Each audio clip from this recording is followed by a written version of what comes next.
सलोनी बहुत ही सीधी और भगवान को मानने वाली थी, लेकिन उसकी सौतेली माँ उसकी सीधेपन का फायदा उठाती थी और उस पर बड़े अत्याचार करती थी।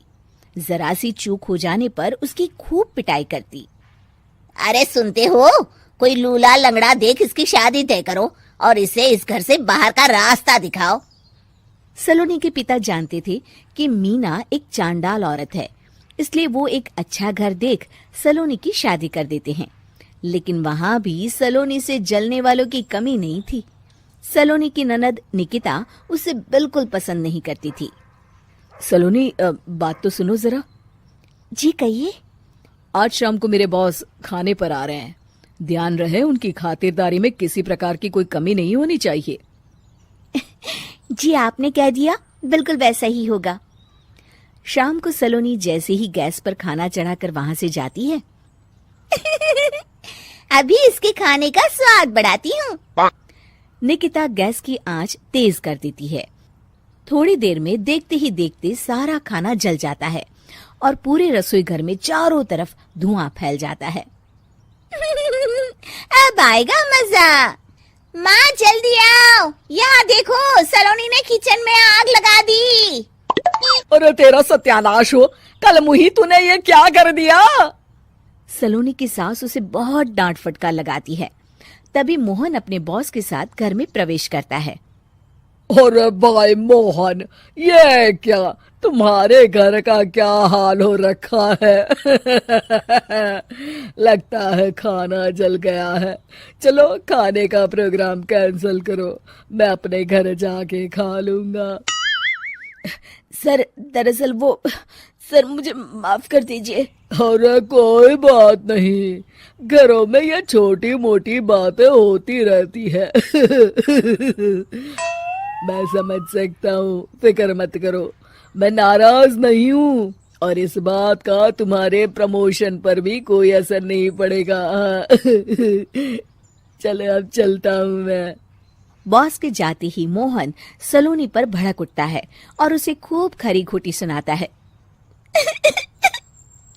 भगवान, मेरी माँ तो कहती थी कि अच्छे लोगों के साथ हमेशा अच्छा होता है, फिर मेरे साथ ही बुरा क्यों होता है? आखिर मेरी गलती क्या है?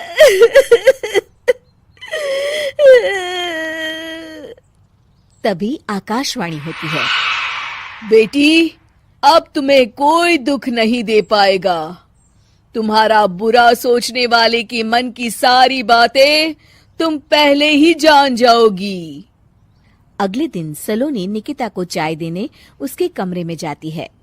तब निकिता के मन में कुछ बातें चल रही थी। कल तो मैंने सिर्फ खाना जलाया था, अब तू देखती जा सलोनी, तेरा इस घर में जीना हराम कर दूंगी। अच्छा, तो ये बात है, अब इसे सबक सिखाना ही पड़ेगा।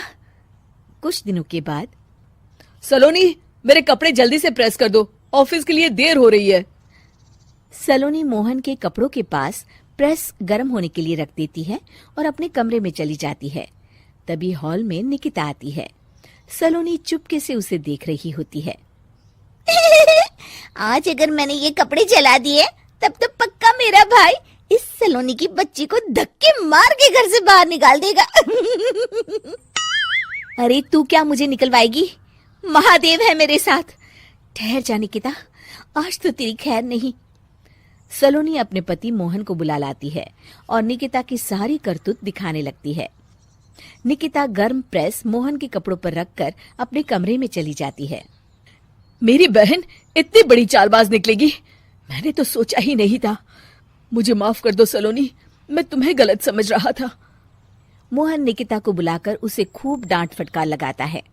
उस दिन के बाद से सलोनी की जिंदगी पूरी तरह बदल जाती है। सलोनी हर किसी के मन की बात सुन लेती थी।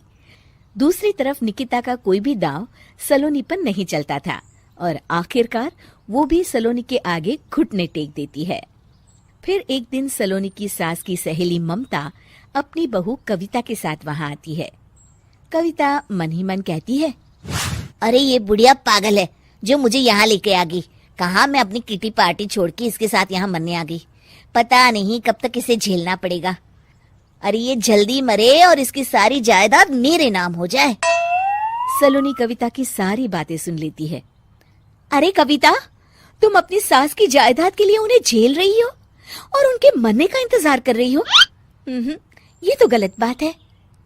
सलोनी की बात सुनकर कविता बिना देर किए कहती है, अरे ये तुमने कैसे सुन लिया? ये सारी बातें तो मैं अपने मन से बोल रही थी। तुमने कैसे सुन लिया? बस फिर क्या था, ये सुनते ही कविता के बगल में बैठी उसकी सास उसकी चोटी पकड़ लेती है। क्यों रे कलमुही, तू मेरे बारे में ये सब सोचती है? मम्मी जी, मुझे माफ कर दीजिए। बड़ी आई मेरी जायदाद लेने वाली, मैं आज ही अपने वकील को बुलाकर सब कुछ छोटी बहू के नाम कर देती हूँ। चल घर चल, आज तेरी अच्छी खबर लेते हूँ।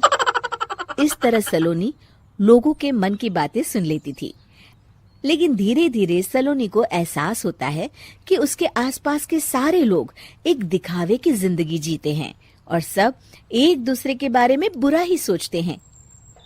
हे भगवान, दुनिया में कैसे लोग हैं? सबके मन छल कपट से भरे हैं। मैं तो लोगों के मन की बातें सुन सुनकर तंग आ चुकी हूँ। मैं अपनी जिंदगी में अब बहुत खुश हूँ। अब आप मुझसे ये शक्ति वापस ले लीजिए भगवान। इस तरह भगवान सलोनी को दी हुई शक्ति वापस ले लेते हैं और सलोनी एक आम जिंदगी जीने लगती है।